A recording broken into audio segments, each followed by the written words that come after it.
Hello everyone and welcome back to my channel and I'm very glad to share the final part of दो धाम यात्रा series. इस series में हमने कई सारे माउंटेन्स देखे, वैलीज देखे, मंदिर देखे, रिवर्स देखे और सबसे मेन चीज़ उत्तराखंड के प्रयाग देखे। उत्तराखंड का सबसे पहला मेन प्रयाग है विष्णु प्रयाग, जहाँ पे सतोपंथ से आई विष्णु गंगा और नीति वैली से आई धौली गंगा मिलती है और अलकनंदा रिवर का फॉर्मेशन होता है।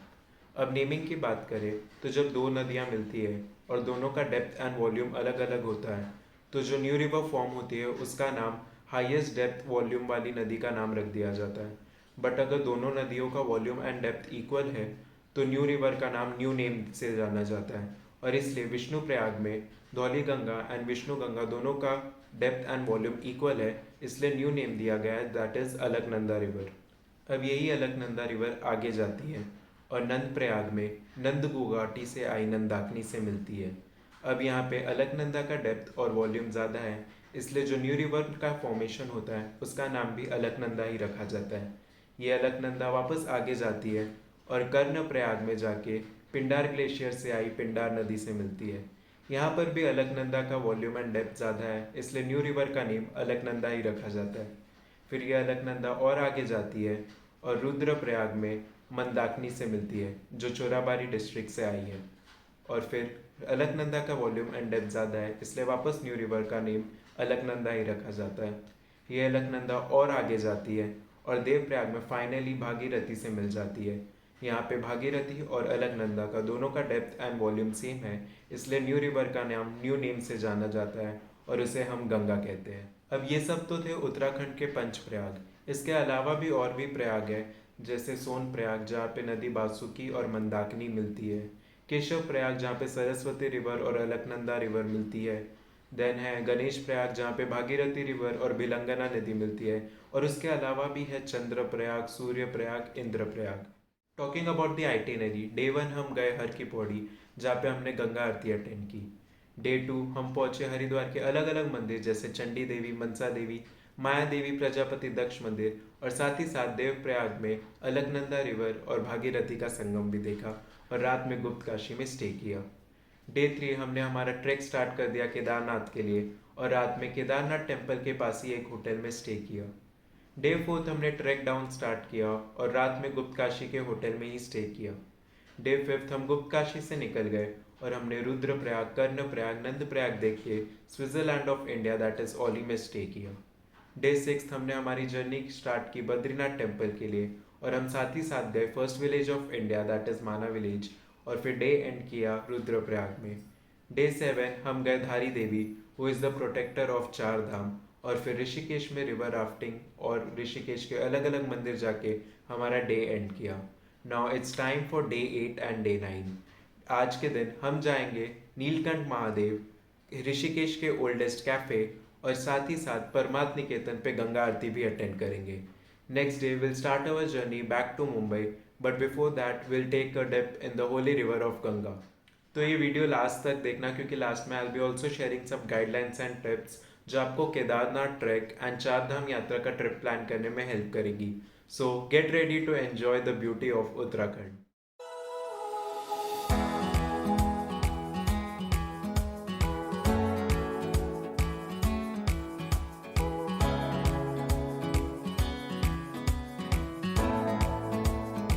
नीलकंठ महादेव ऋषिकेश के मणिकूट पर्वत पर लोकेटेड है और यहाँ पे एंटर करने के लिए आपको forest fee that is 50 rupees भी पे करना पड़ता है।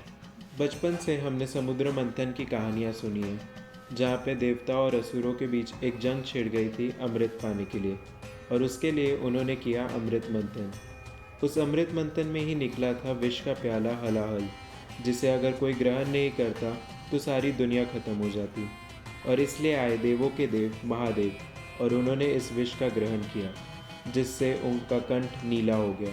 ऐसा माना जाता है कि महादेव ने विष का प्याला इधर ही ग्रहण किया था और इसलिए इस मंदिर का नाम पड़ गया नीलकंठ महादेव। मंदिर में दर्शन करने के बाद now it's time to go to the oldest cafe in Rishikesh. हमने 4-5 कैफ़े शॉर्टलिस्ट किए थे जिसमें से थे little Buddha cafe, sitting elephant cafe, Beatles cafe, 60s cafe और ओम फ्रीडम कैफ़े। और हमारे गाइड ने सजेस्ट किया कि अगर हमें ओल्डेस्ट कैफ़े जाना है तो ओम फ्रीडम कैफ़े बेस्ट रहेगा, और इसलिए हम वही जा रहे हैं।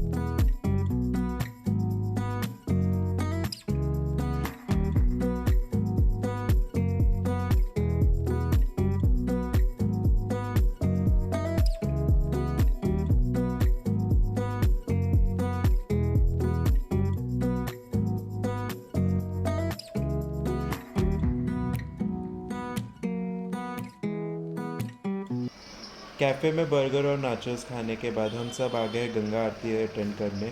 यहाँ से त्रिवेणी घाट बहुत दूर था, इसलिए हमने सोचा हम परमार्थ निकेतन में ही भजन और गंगा आरती अटेंड करके हमारा डे एंड करते हैं।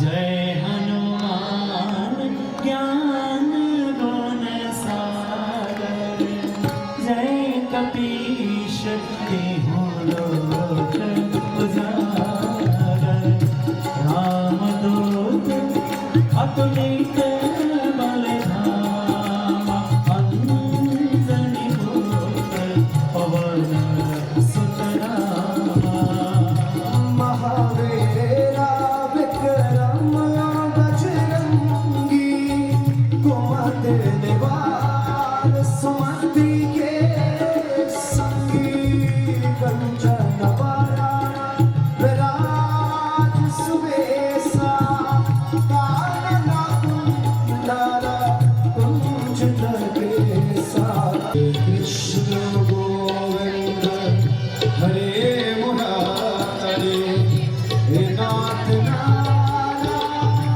वासुदेवा, हे नाथ नारायण वासुदेवा, हे नाथ नारायण वासुदेवा, हे नाथ नारायण वासुदेवा, हे नाथ नारायण वासुदेवा।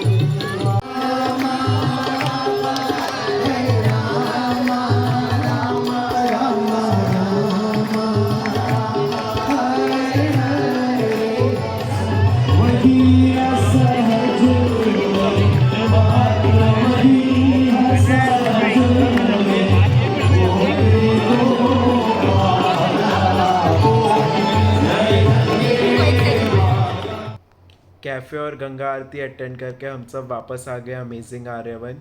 ये वही होटल है जहाँ हम डे 1 में रुके थे, और देखते ही देखते पता नहीं चला कि कब डे 1 से डे 9 हो गया और हमारा 2 धाम यात्रा कंप्लीट हो गया। जब से ये ट्रिप शुरू हो रहा था मुझे यकीन ही नहीं हो रहा था मैं 2 धाम यात्रा पे जा रहा हूँ, और अब जब ये ख़त्म हो गया तो मुझे वो पल वापस जीने का मन कर रहा है। जब ये ट्रिप बना तभी मुझे आइडिया नहीं था कि मैं जा पाऊँगा या नहीं, क्योंकि कॉलेज में अटेंडेंस और असाइनमेंट सबमिशंस के टाइम थे। बट एक दिन जब मैं अचानक से घर आया और व्हाट्सएप खोला तो उसमें केदारनाथ का ग्रुप बन चुका था, और मैं एकदम शौक था कि फाइनली मैं केदारनाथ जा रहा हूँ। फ़िलहाल हम सब अपनी पैकिंग कर रहे हैं क्योंकि हमारे सारे सामान इधर उधर हो गए। तो जब तक मैं पैकिंग करता हूँ आप तब तक मुझे इस ट्रिप का सबसे बेस्ट चीज़ आपको क्या लगा वो कमेंट्स में लिख के बताइए। Good morning everyone. So today is the last day of our trip, और अभी हम निकल रहे हैं न्यू दिल्ली रेलवे स्टेशन के लिए। वहीं से हम हमारी ट्रेन तेजस पकड़ेंगे जो हमें कल मुंबई सेंट्रल 8:30 बजे छोड़ेगी। फ़िलहाल हम यहीं पे ब्रेकफास्ट कर रहे हो और फिर हम हरिद्वार में एक बार वापस डुबकी मारेंगे। मैं ऐसे बहुत हाफ हाफ के बोल रहा हूँ क्योंकि मुझे सर्दी हो गई है बार बार क्लाइमेट चेंज के वजह से। तो चलिए let's enjoy the last day of our trip.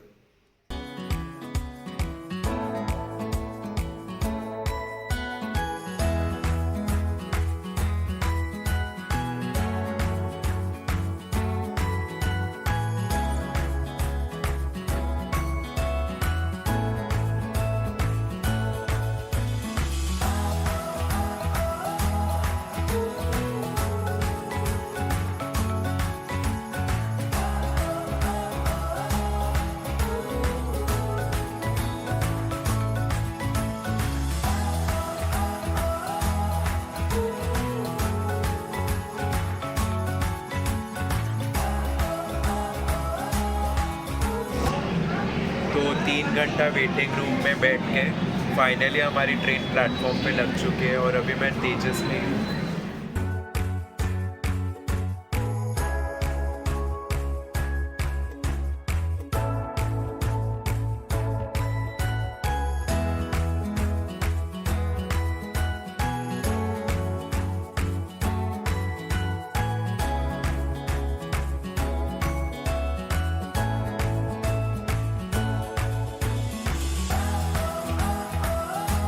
With this, we come to the end of this vlog and I hope you enjoyed watching this video and the entire series of दो धाम यात्रा। Video and करने से पहले जैसा कि मैंने कहा था, मैं आपके साथ कुछ टिप्स एंड गाइडलाइन शेयर करूंगा जो आपको ट्रिप प्लान करने में हेल्प करेगी। So first tip is register yourselves. भले आप 4 धाम के लिए जा रहे हैं, 2 धाम यात्रा के लिए जा रहे हैं या सिंगल यात्रा सिर्फ गंगोत्री, सिर्फ यमुनोत्री या केदारनाथ या बद्रीनाथ के लिए जा रहे हैं, रजिस्ट्रेशन इज मैंडेटरी। रजिस्ट्रेशन आप उनके व्हाट्सएप नंबर पे मैसेज करके कर सकते हो, उनकी वेबसाइट पे कर सकते हो या फिर उनके प्ले स्टोर ऐप से भी कर सकते हो। सेकंड, अगर आप पब्लिक ट्रांसपोर्ट से जा रहे हो तब तो कोई प्रॉब्लम नहीं है, बट अगर आप अपने प्राइवेट ट्रांसपोर्ट यूज़ करके जा रहे हो तो आपको उस व्हीकल का भी रजिस्ट्रेशन करना कंपलसरी है। Third tip is to prepare yourselves physically and mentally. अगर आप अपना केदारनाथ का ट्रैक पैदल कंप्लीट करना चाहते हो तो उसके 1-2 महीने पहले ही एक्सरसाइज एंड वॉकिंग करना शुरू कर दो, क्योंकि केदारनाथ का track is not that easy और अचानक से 20 किलोमीटर का ट्रैक बहुत हार्ड हो जाएगा। वहीं पे केदारनाथ के ट्रैक में अचानक से बारिश, गर्मी, ठंडी लगने लगती है, इसलिए अपने आप को मेंटली प्रिपेयर रखना हर वेदर के लिए। चौथी टिप ये रहेगी कि आप सारी चीज़ें pre plan and pre book करो, जैसे transportation and accommodation. Kedarnath and Badrinath ऐसी जगह है जो साल के कुछ दिनों के लिए खुली रहती है और इसलिए लोगों की भीड़ वहाँ पे जमी रहती है। तो अगर आप अपना होटल एंड ट्रांसपोर्ट पहले ही बुक करके रहोगे तो अच्छा रहेगा, क्योंकि अगर बुकिंग नहीं रहती है तो वहाँ पे होटल्स में रूम्स नहीं मिलते और आपको अपनी गाड़ी या फिर बस में ही सोना पड़ेगा। Tip 5 would be pack wisely. ज़्यादा ओवर पैक मत कर लेना और ज़्यादा अंडर पैक भी मत कर लेना। ट्राई करना ज़्यादा से ज़्यादा ठंडी के कपड़े रखो, वुलन क्लोथ्स रखो और फैंसी क्लोथ्स को अवॉइड करो। एक रेनकोट भी कैरी कर लेना, क्योंकि वहाँ पे बारिश भी हो सकती है। और अगर आप यहाँ से नहीं कैरी करना चाहते हो तो वहाँ केदारनाथ में भी आपको 150 या 200 के रेनकोट्स मिल जाते हैं। टिप 6, जो भी आपके इंपॉर्टेंट मेडिसिन है वो सब कैरी कर लेना एंड साथ ही साथ जनरल मेडिसिन जैसे फीवर का, loose motion, motion sickness, vomiting, ये सब की भी मेडिसिन कैरी कर लेना। साथ ही साथ ORS ड्रिंक भी ले लेना, जिससे आपके बॉडी में एनर्जी रहेगी। और कपूर की पुड़िया जैसे मैंने दिखाया था वो भी कैरी कर लेना। 7वीं टिप ये रहेगी कि अपने आप को हाइड्रेटेड रखना। हाई अल्टीट्यूड ट्रैक्स में ये इंपॉर्टेंट रहता है कि हम हाइड्रेटेड रहें। नेक्स्ट टिप इज़ कि वहाँ पे ट्रिप स्टार्ट करने से पहले आप करंट वेदर चेक करते रहना, क्योंकि वहाँ पे हर घंटे वेदर बदलता रहता है। And don't even depend on Google, क्योंकि गूगल भी कभी कभी गलत रिपोर्ट बताता है। तो वहाँ के लोकल पीपल से एक बार ट्रिप स्टार्ट करने से पहले पूछ लेना। 9 टिप इसके कुछ स्नैक्स कैरी कर लेना, क्योंकि वहाँ पे चीज़ें डबल एंड कभी कभी 4 टाइम्स रेट पे मिलती है। सो इट्स बेटर आप यहाँ अपने साइड से ही कुछ स्नैक्स कैरी करो, कुछ ड्राई फ्रूट्स एंड नट्स अपने साथ रखो। 10th and the last tip इसकी अपने साथ सनस्क्रीन एंड मॉइस्चराइजर भी कैरी करो, क्योंकि वहाँ पे ठंडी की वजह से स्किन ड्राई हो जाती है। This concludes our दो धाम यात्रा and I hope you enjoyed watching the entire series. Don't forget to like and comment and ये वीडियो उन लोगों के साथ ज़रूर शेयर करना जिसके साथ आप केदारनाथ का ट्रैक या फिर दो धाम यात्रा का ट्रिप प्लान कर रहे हो। For any queries you can reach me at explorebug_ and I will be very happy to solve your queries and doubts related to it. Stay tuned to Explorebug for more adventurous journey by clicking the subscribe button. Till then, let's buzz around.